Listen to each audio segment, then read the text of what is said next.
Hey Andrew, it's Derek here, looking at your year 2000 Subaru Sambar. This one here, four-wheel drive version with a 660cc four-cylinder engine. I don't believe that this one is a supercharged one.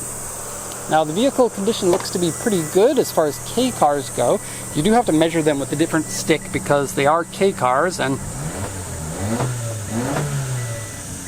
they're meant to be used for work, and work damages vehicles more than pleasure use of a vehicle. Just going to put the keys up here. Okay, we'll start with a translation of the auction sheet here. It's a year 2000 Sambar truck, four-wheel drive, 5-speed manual. Auction rate 4 with interior grade C, and that seems about reasonable to me. 78,118 kilometers, 5-speed manual, comes with AC, no sales points, no notes. And the report says dashboard has screw holes and glue marks. That's true. Winter tires on it, which are funny because they're the same year as the car, so it's a 26-year-old winter tire, and you're probably going to need to replace those or run the risk of a blowout. Various scratches and dents, and then it says an oil minor leak, but it just seemed like a little bit of oil around the engine. It didn't seem like anything that needs to be replaced. Windshield rock chip, nothing really to worry about for the most part. Rock chips are minor. Here you go, right there. And then seat wear and dirty and rip, huh? I didn't notice a rip, but I think I know where they usually are on these seats. Yeah. So on some of the newer ones, they put fabric here because when you sit on this, it goes down like that, and over time, the vinyl just cracks, and this is your rip right there.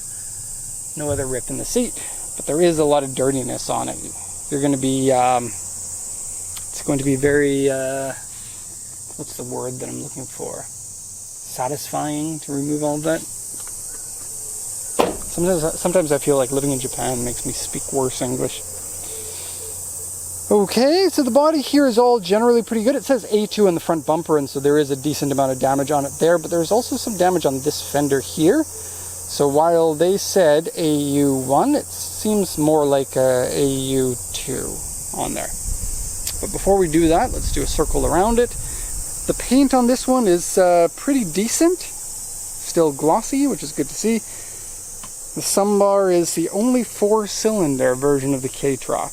I wonder why they did that. 660cc four-cylinder means very small cylinders, and a three-cylinder is a pretty good engine design. Suzuki has proven that with their F6A, K6A generation engines. Same with Daihatsu, very reliable. So I guess four-cylinder makes a little bit of a different engine note, and theoretically would be a more luxurious feel because less pulsy, I suppose. Okay, surprised me to find that those headlights are plastic. Usually plastic lens headlights, especially of this era, wouldn't have fluting in them anymore because all of your beam direction would be done on the reflective surface behind the light bulb. But here we are. A little bit of a misalignment here between the marker and the headlight. This side is okay. Front bumper, you can see some scratches there. Now check out the side panel check video for more details on your scratches. A little dent here. Side panel is generally good. Has the bumper caps on the top of the, what are these called in English? The bed sides.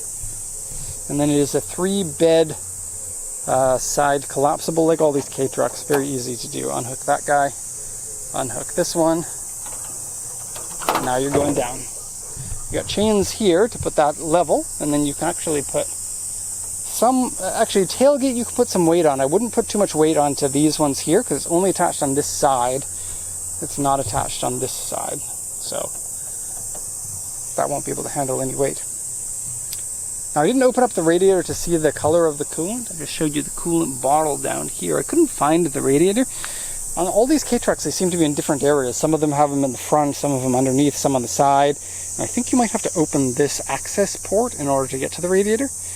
And then engine is back here, which you can see in the, I got pictures of it and of the oil. The oil looks fine. This chain has rusted and left kind of rusty water around there. Look into something like a CLR or a rust remover. Vinegar would do as well.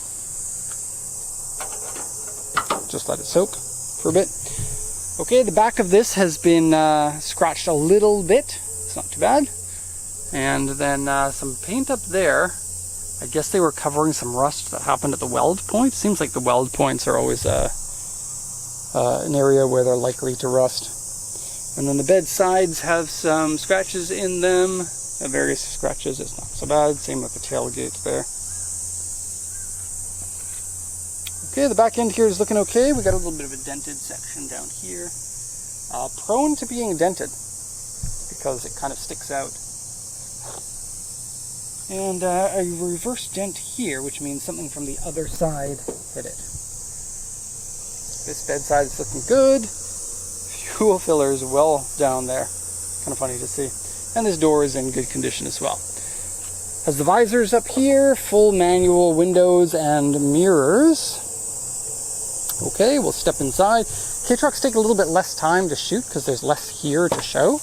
And when it's in good condition, the videos are shorter as well. Some scratches around here. The vinyl door cards, vinyl and cardboard it seems, like particle board or something in there, are in fine condition. A few minor scratches down there. And then your telltale entry and exit scratches on the side here, as well as some worn down paint here and here. Okay, so the interior here, the steering wheel has a little bit of wear. It's honestly not too bad. The seat is dirty. The floor carpets are all rubber. They look like they're in fine condition. And then general extreme dirtiness in here, as is common on K-Trucks, because for one, they're used for work, and secondly, nobody wants to clean out the work truck. Happens even with ours. There's your screw holes, 2, 4, 6, 7 over here. Looks like several things are mounted there. Dashboard, that's the glue marks. It's basically marks from a tape that was on there. And then screw holes here, 1, 2, 3 it looks like. Glove box. Ashtray has been used, but there aren't a lot of fabric-y areas inside the K-Trucks in order for the cigarette smell to seep into. That's still vinyl, even though it looks like fabric.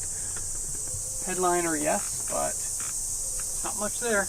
By the way, your back lamp has a wire, a single wire, and it goes to nothing. Okay, AC working, power steering working, brakes feel fine. Mechanically, everything appears to be pretty good. Of course, on deeper assessment of the vehicle, you may find some things that need to be addressed. Always is the case with the older vehicles. This one here now, 25 years old.